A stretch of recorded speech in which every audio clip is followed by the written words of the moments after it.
Hello, माझं नाव कोमल आहे आणि मी सध्या ऑस्ट्रेलियामध्ये आहे काही दिवसांसाठी. तर मी विचार केला चला मी माझ्या एअरबीएनबीची तुम्हाला टूर करावते. तर घरात फर्स्ट टाईम येताच इतकं खूप छान वाटतं. हे घर इतकं क्लीन, स्पेशियस अँड कोझी होतं. म्हणजे हॉटेलपेक्षा पण it's a home away from home अशी फिलिंग आली. सो घरात एंटर करताच ही लेफ्ट साईडला एक रूम होती जी लॉक होती. देन थोडं पुढे गेलं की राईट साईडला मास्टर बेडरूम होती. तर मास्टर बेडरूम पण खूप स्पेशियस होती. Bed were also good. मोठे मोठे कबर्ड्स होते सामान वगैरे ठेवण्यासाठी. आणि इथून समोरचा रोड दिसत होता प्रॉपरली घराच्या समोरचा खिडकीतनं. So which was very nice view. Then ह्या रूममध्ये टी व्ही वगैरे होता. बेसिकली त्यांनी 3 BHK रेंटवर दिलेला होता एअरबीएनबी. सो इथे बाथरूम होतं which was clean, neat and well maintain. आणि त्यांनी बऱ्याच गोष्टी प्रोव्हाइड केलेल्या होत्या विच वॉज नेसेसरी. सो इथे अजून एक रूम होती ॲक्च्युली जी छोटी बेडरूम होती may be for the kids or somebody else. ही पण खूप छान होती बट थोडी छोटी होती. कबड वगैरे खूप छान होता इथला, मोठा होता. There was a mirror and एक गोष्ट खूप छान होती इथे ह्या फॅनवर लाईट होता which I found it very new and something very different which can be operated with the remote.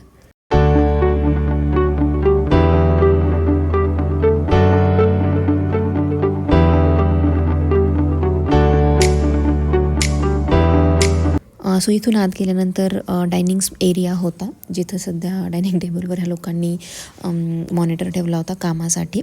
मग हा किचनचा स्पेस होता इकडे. किचन पण फुल्ली इक्विप्ड होतं. कुकिंगसाठी लागणाऱ्या जवळपास सगळ्याच गोष्टी इथे अवेलेबल होत्या. त्यामुळे बाहेरचं खाण्यापेक्षा घरी काहीतरी बनवायचं असेल तर तेही खूप इझी होतं. त्यांनी सगळ्याच गोष्टी प्रोव्हाइड केलेल्या होत्या. Cookware, microwave, fridge, dining essential, everything was there.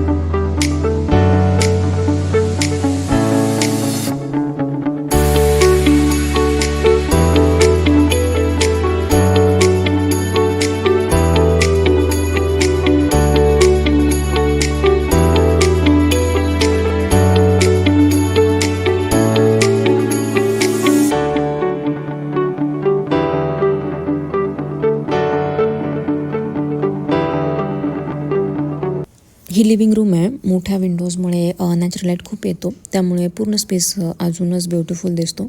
माझा most of the time living रूममध्येच जायचं. इथे बसून रिलॅक्स करायला छान वाटायचं कॉज ऑफ द सनलाईट. इथे सगळ्याच ॲक्च्युली एअरबीएनबीमध्ये लहान मुलांना खेळण्यासाठी सुद्धा खेळणी ठेवलेली असतात. ह्या एअरबीएनबीमध्ये सुद्धा त्यांनी बरेच खेळणी ठेवलेली होती आणि खूप स्पेशियस होता लिव्हिंग रूमसुद्धा. इकडे थोडं पुढे जाऊन इकडे लॉन्ड्री रूम पण होती. लॉन्ड्री रूममध्ये वॉशर, ड्रायर अँड सगळ्या गोष्टी अवेलेबल होत्या. Even they provide you detergent and everything which is required for the laundry. Even iron board and all everything will be there.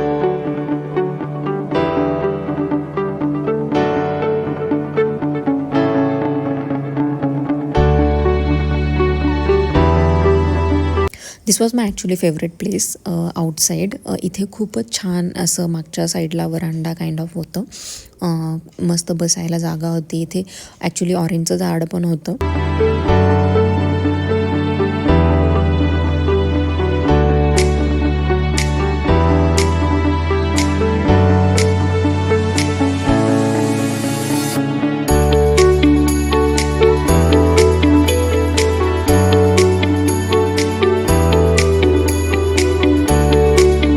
So इथे या झाडाला खूप छान असे ऑरेंजेस आलेले होते. खायला पण इतके सुंदर होते ते, इतके स्वीट होते, खूप सुंदर होते. I mean taking out the fruit from the tree and eating is another level of satisfaction.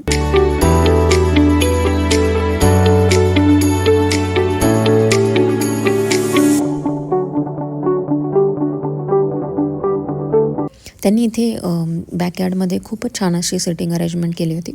बॅकयार्डच इतकं खूप मोठं होतं की प्रत्येक ठिकाणी त्यांनी छोट्या छोट्या प्लेसेसवर असे चेअर्स अँड ऑल ठेवलेले होते, सोफा वगैरे which was looking very good also.